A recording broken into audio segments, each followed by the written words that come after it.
Déterminer une pression, un volume ou une température, telle est la question souvent posée dans les exercices de thermodynamique. Au final, la première chose à prendre en compte est le nombre d'inconnus. Pour ce faire, il suffit de dresser un tableau de l'état initial du gaz et de son état final.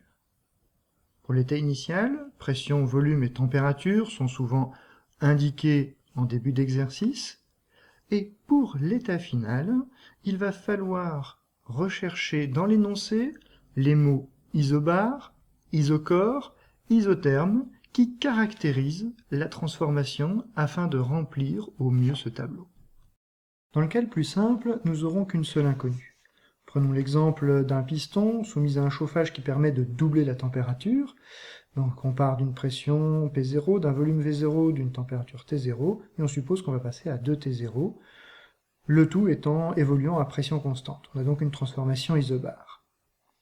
Si l'on dresse l'état initial et l'état final, nous n'avons qu'une seule inconnue. Lorsqu'on n'a qu'une seule inconnue, il suffit d'utiliser la loi des gaz parfaits, PV égale nRT. On l'applique à l'état initial, à l'état final, et on obtient rapidement donc le volume final. Une autre possibilité est d'avoir deux inconnus dans le tableau. Prenons le cas d'une transformation issue d'un compresseur ou d'une compression qu'il pourrait y avoir à l'intérieur d'un moteur à essence, d'un moteur à explosion, avec un piston.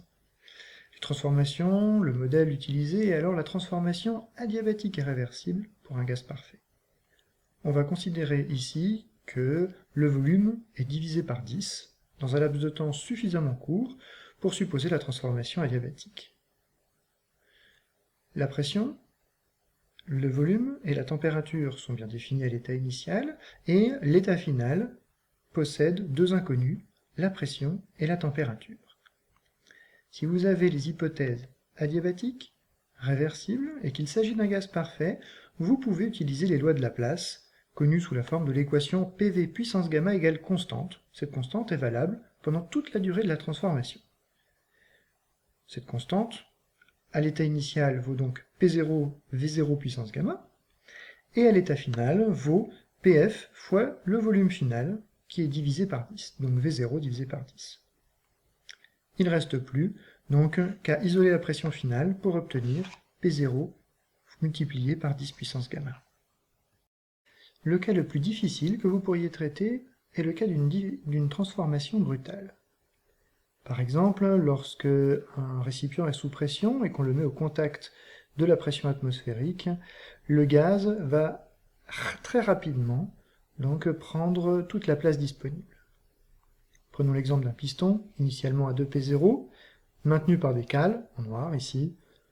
On libère les cales, le gaz va prendre tout l'espace disponible et arriver à la pression finale, qui est la pression atmosphérique P0. On obtient donc deux inconnus, le volume et la température. La transformation est brutale et donc n'est pas réversible. Les lois de Laplace ne s'appliquent pas. Nous avons deux inconnus, il nous faut donc deux équations. On utilisera la loi des gaz parfaits et le premier principe de la thermodynamique. La loi des gaz parfaits permet de dire donc d'exprimer le volume final avec la température finale en fonction de P0. Et le premier principe, donc pour un gaz parfait, delta U va permettre d'obtenir une équation avec la température. Le travail, lui, est un travail isobar du volume V0 au volume VF. Donc le travail, ça va être moins P0 facteur de VF moins V0.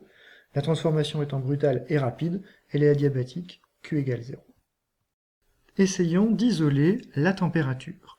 L'équation fournie par le premier principe de la thermodynamique fait intervenir TF et VF. Grâce à l'équation des gaz parfaits, il est possible de remplacer le volume final par la température. En remplaçant donc VF et d'ailleurs V0, on obtient donc une équation ou simplement la température intérieure. Quelques calculs permettent d'obtenir, donc en isolant la température finale et la température initiale, permettent d'obtenir une expression au final de TF simplement en fonction de T0. un petit peu de calcul sera nécessaire. On obtient ici, par exemple, un coefficient de 0,87 qui traduit ici un refroidissement. Pour terminer, nous retiendrons donc que la première chose à faire est d'essayer de remplir au maximum avec l'énoncé les valeurs de l'état initial et de l'état final du gaz, pression, volume et température. Ensuite, reste à savoir s'il y a une inconnue ou deux inconnues. Dans le cas d'une inconnue, la loi des gaz parfaits permettra de répondre à la dernière valeur manquante. Dans le cas de deux inconnues, il faudra se poser la question si la transformation peut être estimée comme adiabatique réversible, dans le cas où les lois de Laplace pourraient être applicables, et sinon, il faudra appliquer le premier principe.